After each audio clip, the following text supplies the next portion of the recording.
Alright, how's everyone doing today? Back again with another video for you guys.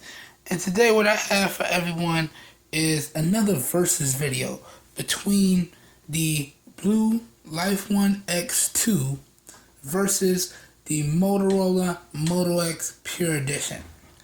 Alright, so without further ado, let's jump into this. So the first thing I want to talk about with you guys about both devices is the build quality and design of both devices. Now let's start off with the Blu Life One X2. Now from a build quality standpoint, I would have to say that this device is built very, very well. There's no rattling or creaking of any kind, and it actually feels quite good in the hands.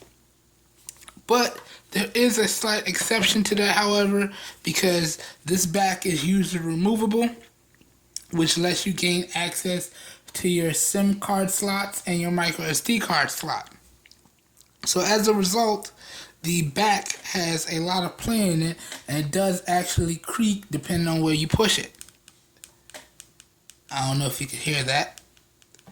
And also, the next downside is that this back is actually really, really tough to remove. It's actually quite a challenge. But other than that, the build quality on the Blu Life One X2 is pretty good. Next, let's talk about the design on this guy. From a design standpoint, I have to say that this guy is designed really, really well. Really well. The design is very subtle, yet eye-catching, and it feels very good in the hands again. So the design on this is really, really good. Now, jumping over to the Moto X Pure Edition. Again, you're going to hear more of the same. From a build quality standpoint, this device is top notch.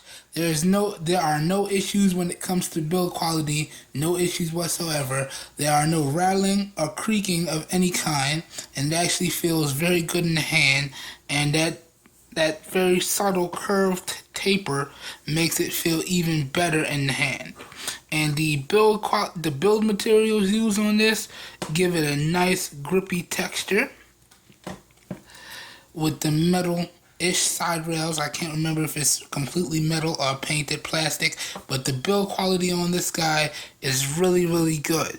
And again, jumping over to design, the design is really, really good as well. No issues in terms of design and no issues in terms of overall build quality. So the build quality on this guy is really, really good. Alright, so that being said, you guys may be wondering, when it comes to the build quality and design standpoint, who do I give the edge to?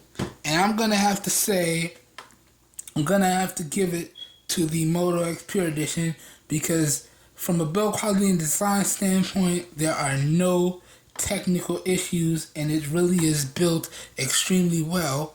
Whereas the Blu Life One X2 has that creaky back that doesn't feel as good, and it does creak depending on where you push on it.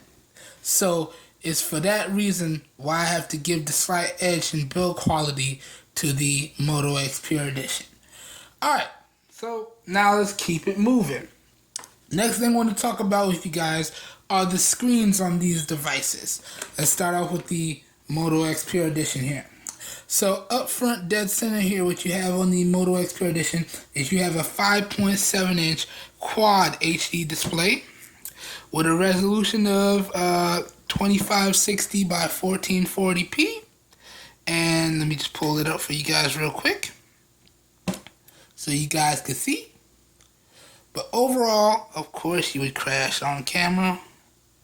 CPU-Z just giving you a ton of problems on camera.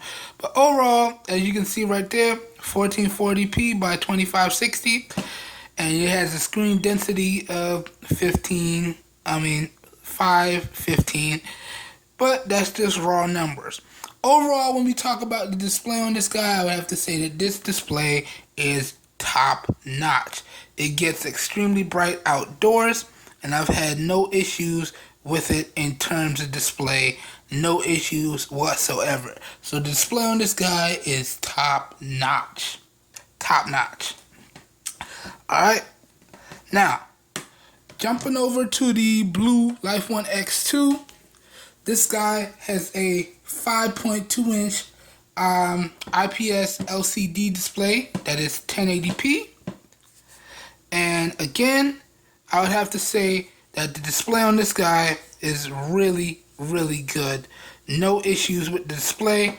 Again, it gets really, really bright outdoors, and I had no issues with it overall in terms of daily use. And let me just pull this up right here for you guys so you can see that it is actually a 1080p display. Now the numbers on CPU-Z on this one are a little off. This one has a screen density of 424 pixels per inch. But again, that's just numbers. In terms of display, this is a quality display right here, and it is a really, really good display.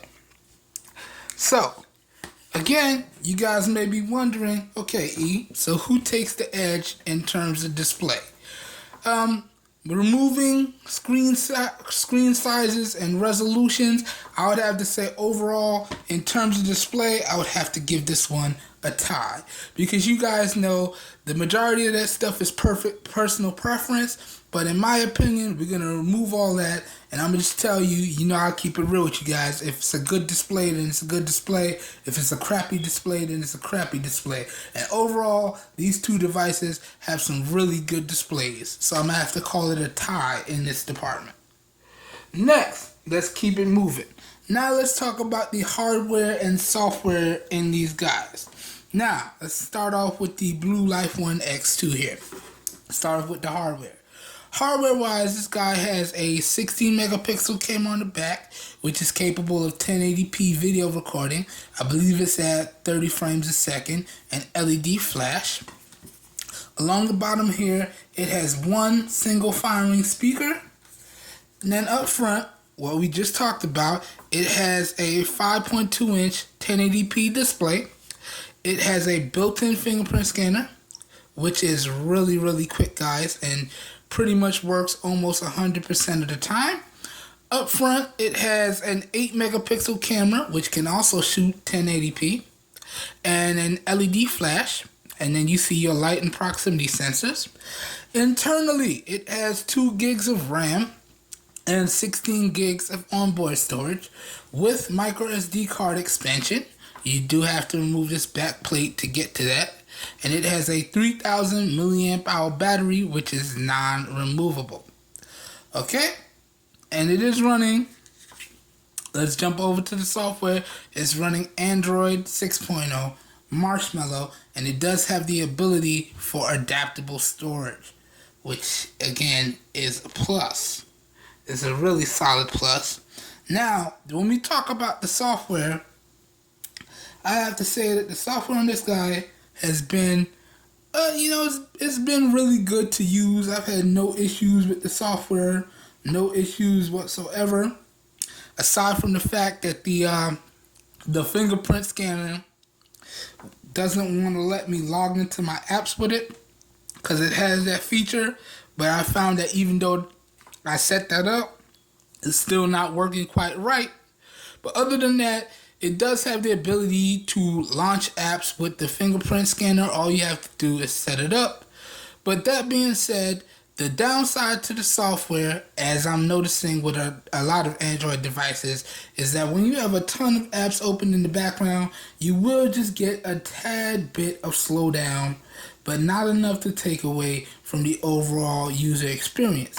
But other than that, I would have to say that the software on this guy is actually pretty good, and I actually like the skin that Blu implemented on here, with the one exception of, regardless of how I do it in the settings, I can't disable adding extra apps to the home screen. And although they have an app drawer here, it's not really an app drawer, guys. It's just an app that organizes the apps. It's still technically no app drawer on here, but it works, and they did a pretty good implementation of their launcher this time. But other than that, the software experience has actually been pretty good. So that covers the hardware and software on this guy here. Now, jumping over to the Moto X Pure Edition, let's talk about the hardware. Hardware-wise, this guy has dual front-firing speakers in the front, a 5-megapixel camera right there with LED flash. It has a 5.7-inch Quad HD display. On the back, it has a 21-megapixel camera, which is capable of 4K video recording and 720p slow motion, as well as 1080p video recording as well. Right? It has dual LED flash back there. Internally, this guy has 3 gigs of RAM with 16 gigs of onboard storage with micro SD card expansion and a 3000 milliamp hour battery. And software wise, guys, this guy is running Android 6.0 Marshmallow, and it does have the ability to use adaptable storage. So that is pretty good.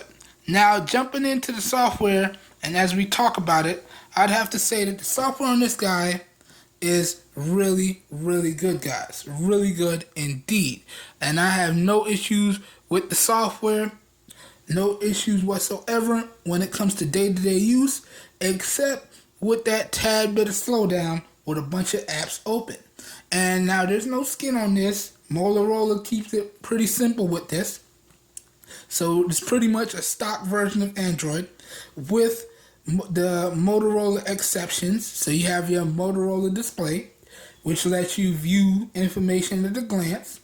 You have your Moto actions, so you could chop for the flashlight, you could twist for the camera, and things of that nature. Twist again, take you to the front-facing camera.